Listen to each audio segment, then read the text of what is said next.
बहुत सोच समझ के इस बात को कह रहा हूं कि जो भगवान महावीर के इन 6 बाह्य तपों को अपने जीवन में आज वर्तमान परिस्थितियों में स्थान दे देंगे, वे अगले साल का चातुर्मास देखने के लिए बचे रहेंगे। अन्यथा कब आपके घर में आपके नाम का स्वर्गीय लिख जाए, कब आपके अंदर फोटो चढ़ जाए, एक के बाद जब एक मरेगा, एक के बाद जब एक मरेगा, तब साधु की बात याद आएगी, महाराज वक्त से पहले चिता के गए थे, हमने महाराज की बात नहीं मानी।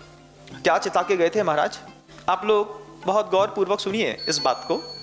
अभी जैसे नया वायरस जो अभी साउथ अफ्रीका और सिंगापुर में आ गया, उस वेरिएंट का नाम है बोत्सवाना। अभी नया वेरिएंट है। कई लोग ऐसा कहते हैं कि यह है कि जिन्होंने टीके लगा लिए हैं उनको भी ये वायरस हो रहा है और उनकी भी इस वायरस से मृत्यु हो सकती है।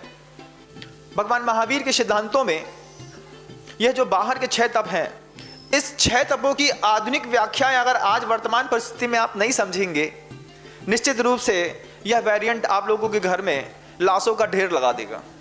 आप लोग बहुत गौरपूर्वक सुनिए इस बात को। उन 6 तपों को स्वीकार कर लीजिए, अपने जीवन में अनशन को महत्व दीजिए। इसी वायरस से बचने के लिए यह उपवास भी आवश्यक है।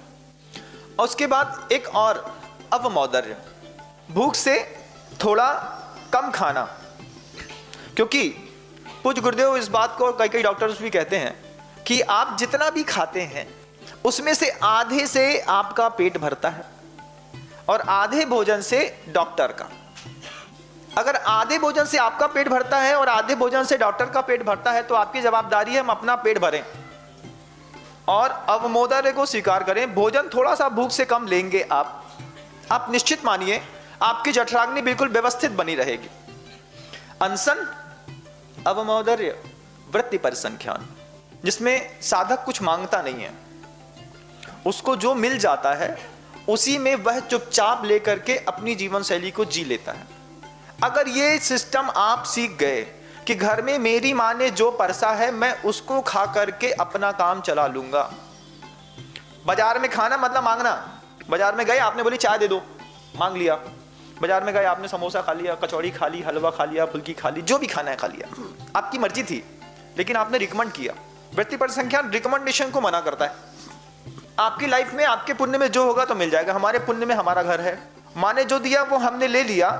अगर इस सिस्टम को भी आपने स्वीकार कर लिया, इस वायरस से आप बहुत कुछ बच जाएंगे। अनशन, अवमौदर्य, वृत्ति परिसंख्यान, रस परित्याग। अब एक है रस परित्याग। अभी जो बोत्सवाना वेरिएंट नया आ रहा है, इससे बचने के लिए आपको सुबह की चाय की प्याली बदलनी है। चाय की प्याली कैसे बदलनी है महाराज?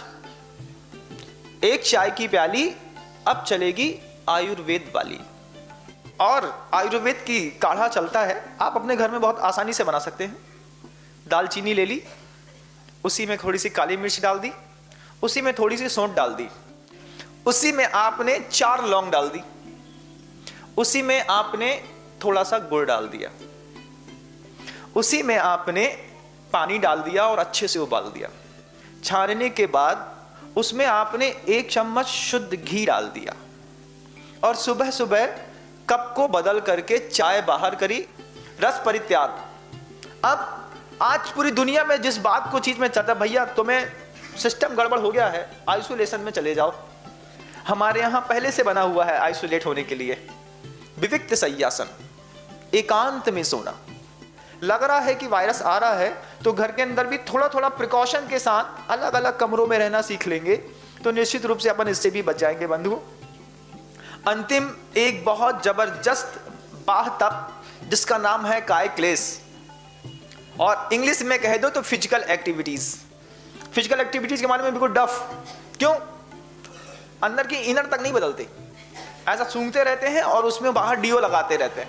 4-4, 5-5 दिन में बच्चे नहाते हैं ठंडी के दिनों में। ये आलस तुमको 2.5 कुंटल लकड़ी में कब चढ़ा देगी इस बार पता नहीं चलेगा।